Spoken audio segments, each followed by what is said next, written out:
couple of days ago, I discovered a treasure trove of beautiful photographs online, well organized, 100% free. Probably the best collection I know of, readily available online. And I get that question a lot of just like, hey, where can I see good photographs, right? I'm on Reddit, right? Is that good photography? So it's exciting to find a really good resource online that's free that I can easily point people to. I have two goals here. One is just like a quick introduction to the resource so people can go there and enjoy it. And then I have a less specific goal of just sort of going off on a bunch of tangents at the end. So, Blue Sky Gallery in Portland, Oregon, they're celebrating their 50th year anniversary. Uh, have been since day one dedicated to photography. About two exhibitions a year. Sorry, two exhibitions a month. So that's 24 a year for 50 years. So they're approaching their 1,000th exhibition. And to celebrate, they tried to digitally archive all of them, every exhibition that they've done. You can search by photographer or by year. Uh, since I'm going to go through the whole thing, I started in 1975 and I'm working my way forward because I think that's a really cool way to do it, to see the history of photography unfold as it played out in this gallery, at least. So yeah, it's easy to get to the Blue Sky Gallery, and then you just find the link for past exhibitions and enjoy. Okay, now the part where who knows what I'm going to say. The president of Blue Sky, who has been there basically since the beginning, he was given a talk, and I was listening, and he mentioned this resource, which is how I found it. But he was describing the act of photography, of being a photography, right, in a very community-oriented way. It's like going to a potluck, right? You bring some photos, other people bring photos, right? You look around at what other people are doing. They look at your work. And you start to get ideas of things that maybe you'd like to try or wouldn't want to try. And it's, in a way, a dialogue. It's a conversation that we're having with each other. And right, that really resonated with me. Where recently I've been, right, I buy a lot of photo books or check them out from the library, right, and sort of what I'm looking for are, right, it's inspiration and sort of to challenge myself to evolve and to get better. And that's not the only reason I look at photographs, right? Sometimes it's just to appreciate, right, that someone else is doing something that I don't do, and I'm not gonna do. But I can still appreciate, right, that it's, an awesome thing, and I can enjoy it. But I will admit that most of the time, I am sort of looking at photographs because I maybe want to learn something from them and to try it. And also just like, I always sort of imagine myself like, let's look at this shot, which is from 1976. Um, I I try to imagine myself as the photographer, and right, how did I come about this situation, this relationship to these people? How did I find this composition and capture this moment? Uh, what was I thinking? What did what are my tools, um, right? How would I have gotten this shot, and what here can I apply to my photography? Now, I chose this one because right, I can do this type of shot maybe with my own family, but not so much with strangers. And if you look through Stuart Tilger's other work, right, he does this with other strangers. Um, and I do want to get better, right, at being able to put people in a comfortable space to be photographed. And also like, and to get this close, right, this intimate. And he's also like, Stewart's also, this is a photograph of two people, right? The person on the right is just as much a person, right, that he's photographing. So it's sort of like a clever two-person composition.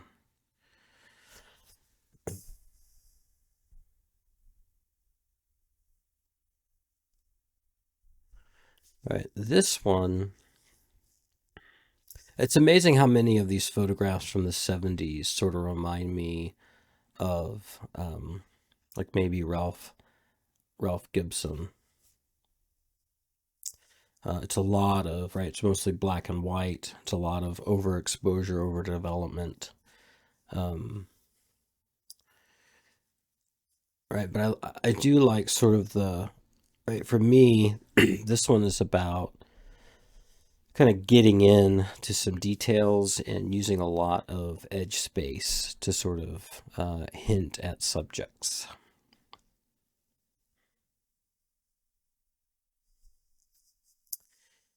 Right, this one is, right, I chose this one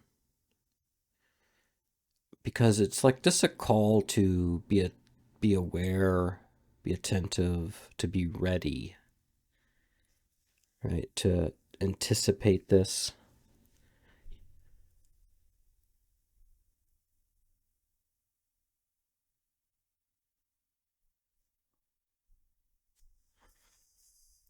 Now I chose this one because, right, I don't know. I'm always drawn in by these ones where just be easy to not think of this as a photo. But I love the trees right there by the window. And I don't use a lot of flash. Flash was definitely popular among this collective, this group in the 70s. A lot of the black and white shooters are using flash. I don't know. It's got me thinking a little bit. Um, I don't know what it would be for me to use flash.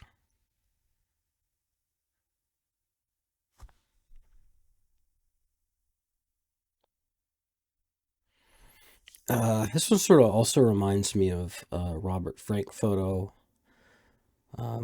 Right, just like a really clever, like see somebody interesting from behind and get pretty close, right, and make that the photograph.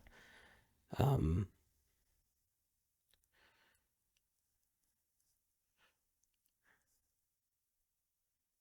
yeah, looks like I know this. I actually think I know this location. Looks like Multnomah Falls.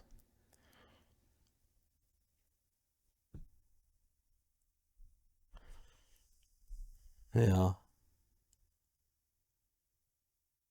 Now I chose this one because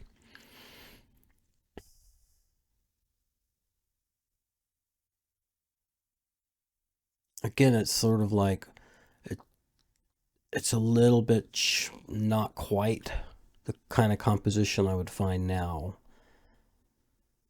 but it's like, ooh, I do like that. I do like that. You know, using 2/3 of the frame for that dark space,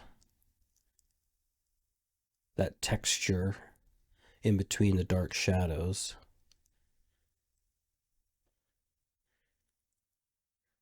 and then a little table sticking out. Oh, yeah.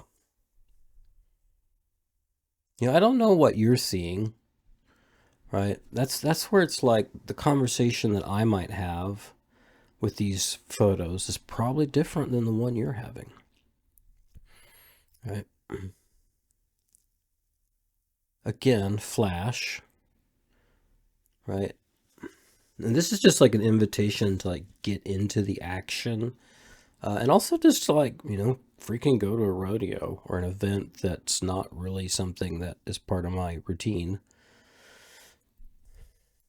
right? But I love sort of the slow shutter, the flash, right? Getting into the action, right? That face popping out right there is pretty cool.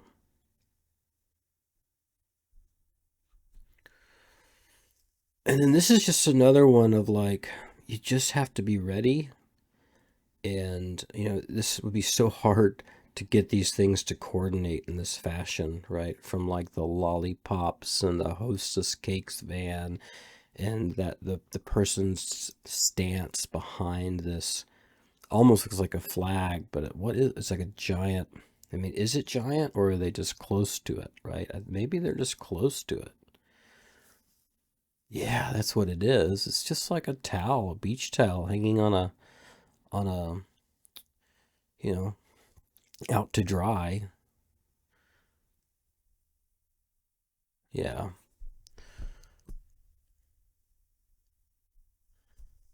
I picked this one because it'd be easy to like not take the picture in this moment and for her to like wait for her to move her arm. Um, so it's just like a reminder to like when you see like this unique expression and posture, um, right, in good hand um, shape. And then I like how he uses like his shadows, and it'd be easy to sort of like try to avoid your shadow in that picture. But I think that's a good addition.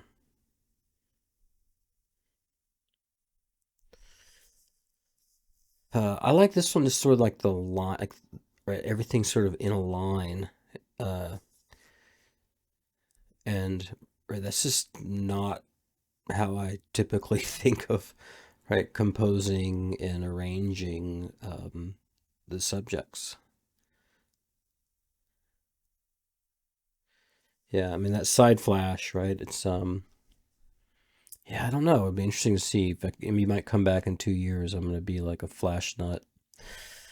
I chose this one again. All these are from the '70s collection, from Blue Sky. Right, this is overexposure. This is overdevelopment, right? And I think there's even a filter. It feels like a red filter or a film that's very sensitive to red light. Um, I mean, I think it's a red filter or an orange filter because it's right. The sky has gone blue, and look at that one sheep. I mean, that is right the bottom right corner. If you haven't seen it, right, he's got one sheep out of all these. Looking at him. I mean, yeah. I don't know if the photographers of the time were intentionally like overshooting or sorry, overexposing, overdeveloping to get that grainy. A lot of them were doing it kind of, yeah, and that like that red filter look. Now I chose this one because I love that this photographer John. Yeah, he found a cool space by the ocean. Maybe it's abandoned. Maybe he lives here. I don't know. But and again, the use of flash. But like, he found like a magazine there, and he threw it into the picture. Um, I sort of like that idea of throwing something into my photograph. Um, yeah, I mean, this one I liked the composition. I like that sort of like the in the car, out the window. Um, I got a couple more for you. Yeah, and again, this is John Willis, just that like getting really close for a portrait, an intimate photograph. Right, this doesn't feel intrusive. It feels welcomed. I like that. And then this one is by Christopher, and he's actually the one who gave the talk and told me about all these resources and is the president of Blue Sky. And what he does that I love is he often has two subjects separated by a good amount of interesting space. Um, right, he does it a lot in his photographs, and this is a good example. Right, he doesn't put like one subject in the middle. It's often two or more subjects on the periphery with interesting space in between. And I like that. I think I might borrow it. Okay, so I'm gonna wrap up here with I hope that you check out this cool resource. And right, I'm just gonna go down here. Let's just pick. How about we pick Rachel Papo, and let's just check out some photos. Oh, and a lot of them have talks and interviews as well. Oh, okay. Take care.